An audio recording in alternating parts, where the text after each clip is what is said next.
Hey. Derek Chauvin, stabbed. Most likely survived from what we understand. What's next?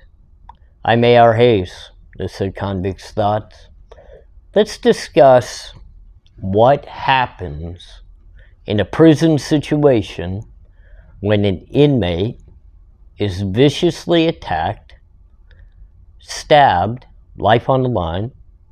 What is going to happen to that inmate, which in this case would be Derek Chauvin, ex-police officer. Everybody knows, George Floyd case, huge debate across the country in regards to whether it was justified, not justified, created complete chaos within our country for a long period of time, sparked one of the biggest movements in our country in that time frame. Obviously, we've had many in our country. But it really comes down to, police training and things of that nature. So there's many of opinions on that. And maybe one day I'll give some insight and views on how I feel about that situation, being law enforcement and me being an ex-convict. But tonight, if it's true, if he really did survive, thankfully, a life was not lost or taken within the penitentiary, and unfortunately, I've seen far too many lives lost within the cells and the walls and gates of the penitentiary, that some were justified and many were not.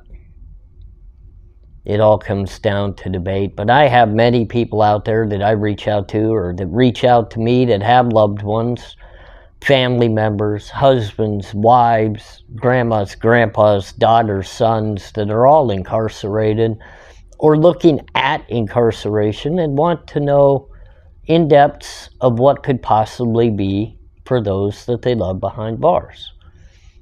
Not everybody's serving a life sentence. Not everybody's committed a viciously violent crime that took numerous lives, like the Idaho 4, or in many cases, a serial killer or a serial, sexual predator. Unfortunately, those crimes do happen, but those are not what fills the penitentiaries with individuals. But yes, many people within the penitentiary are violent or become violent. So we don't know much as of yet as to who or why an individual took it upon themselves, and maybe it's even more than an individual, maybe it's a grouping of individuals, took it upon themselves or themselves to stab and violently attack Derek Chauvin. Obviously, there could be numerous reasons. It could be that he's law enforcement. It could be he has a debt on the yard. There could be many of reasons behind it. Could even be a racial tension issue. In the penitentiary in Arizona, where I served quite a bit of time, it is very, very racially motivated. It is very, very violent. So what do they do with not only the inmate that gets attacked, but what do they do with the person that did the attacking? We're going to start with the actual attacker because I want to spend a little more time on the attacked because it's Derek Chauvin. That is the main portion of what this video is about, what's going to happen with him. However, the attacker, whoever that might be, let's say it's an individual or even a grouping, it's going to be the same process, the same steps that take place. Once the crime is committed, and yes, ladies and gentlemen, most times it's considered a crime, meaning new street charges. However, in numerous cases, those street charges never actually come to a head, and you just get disciplined within the penitentiary. And the state version versus the federal version is different, but not massively different. It's just somewhat different. In the state, they have what's called a CDU unit, which is the disciplinary housing unit. And then in the feds, you have the same thing. It's just considered the whole disciplinary unit. In the feds, when an individual commits a act as if of stabbing somebody, and this happened on a medium security yard, which is a wide variation of inmates on it, everything from short timers to lifers. So you got a big mix there, and a lot of times they're dormitories instead of actual housing units which have cells, which most cases is a two-man cell, sometimes single-man cell. But on a medium yard, a lot of times it's actual dormitory housing units with 100, 200, sometimes 300 people in a dorm. I don't know if Chauvin was actually in the dorms or if he had cells in Tucson, Arizona in the feds, because it's both. It has both on the yard. But when an occurrence like this transpires, the perpetrator of that action is immediately detained.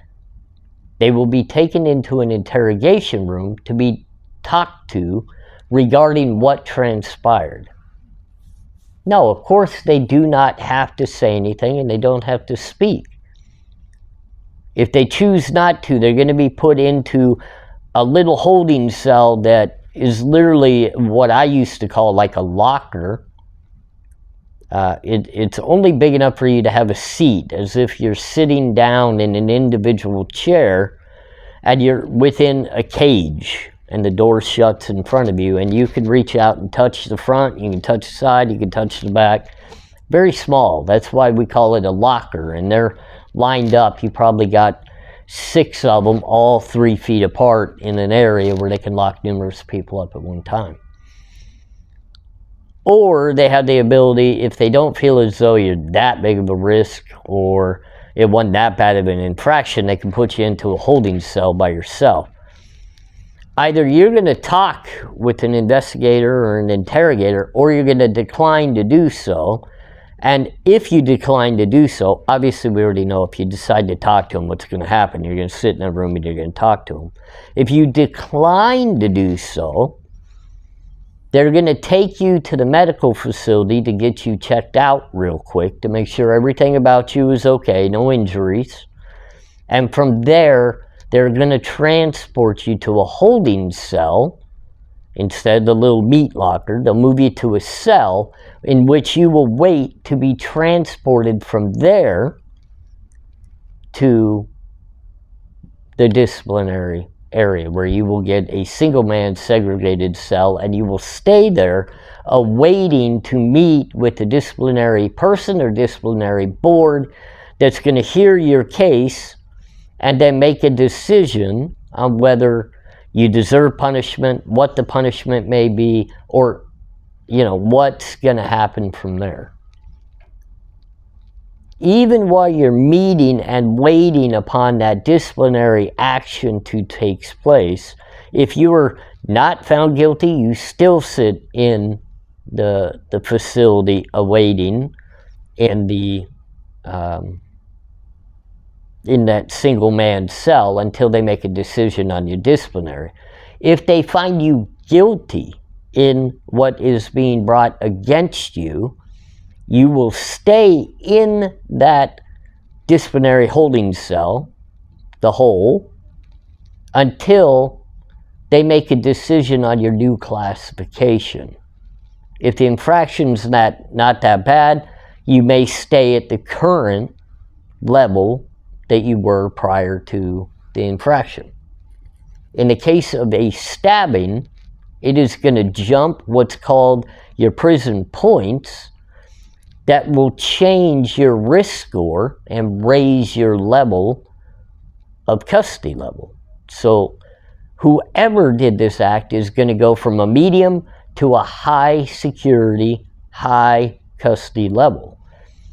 They may not be the tip of the iceberg, the highest that you can get, but you're going to be high, and you are going to solitary confinement, single-man cell, for a time frame of typically minimum of 6 months up to 3 years.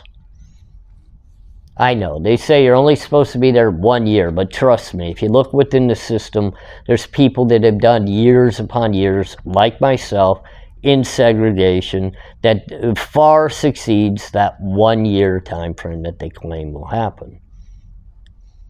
You're going to stay there until you earn your way down. Now, what's also going to happen within your prison jacket file, you are going to have new risk factors added to your file that they will investigate to see if you have any ties to said affiliations that's going to put what we call a permanent gang jacket on you that will follow you throughout your time. You can't get rid of it no matter what. Even if you go home and come back, you will still have that file. It's not a file that you want to have because that always keeps you on a higher risk factor, meaning you're always going to be on a higher level yard. It's going to take away job opportunities. It will take away educational opportunities. It could even keep you in solitary confinement for even longer. Most times stabbings get in the middle to the higher realm of disciplinary. They don't look well upon them. So, not a great infraction to have on your file.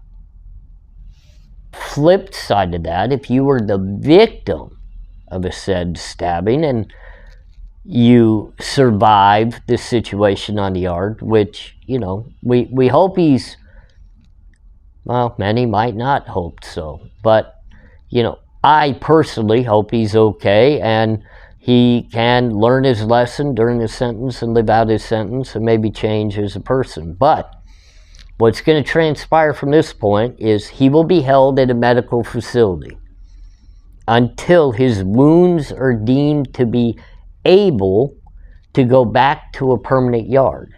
Now, when I say a medical facility, they have a federal prison medical ward. You don't literally have to go outside to an outside hospital unless you are deemed life-threatening injuries, which it said he was, so he was transported to that. They, at that hospital, have an inmate wing with guards. You stay chained to your bed with guards at your doors at all time. Your cell is bare minimum, and you don't get any of the special treatment within the hospital. You get treated for your wounds, you get treated for your health, you get nursed back to health, but you don't get anything extra up and upon that. Now, when you are deemed capable of being returned from an outside hospital wing to the yard, you will still come directly back to the medical facility. So no matter whether you start in the federal penitentiary medical facility or you come back to it, that's going to be the same starting point either way moving forward at that point. Typically, they try not to hold you in the medical area longer than necessary because they have many people always coming into the medical for various reasons. So they need the room. So they're going to push you back out, and the first place you're going to go is solitary confinement, the hole. Even if they deem you didn't do anything wrong, you didn't instigate it, whatever it might be, you still go to the disciplinary, solitary confinement, single man cell, segregated cell. Reasoning, they're going to investigate what was the cause that made what happened happen to you. Did you have something going on in the yard that caused it? Were you affiliated with somebody that caused it? Was there just an attack on you because you're law enforcement that caused it? Now, based off of those findings is going to be whether they determine at some point you can go back on a path to general population, or if you're forever going to go into protective custody, segregated, away from the normal yard housing. You don't ever want to go that direction because it's worse for you for a lifetime, but sometimes it just gets forced. If they deem the reason for the stabbing was because he was law enforcement, he automatically, at this point, will be transferred to a protective custody, higher level yard to begin serving the rest of his time.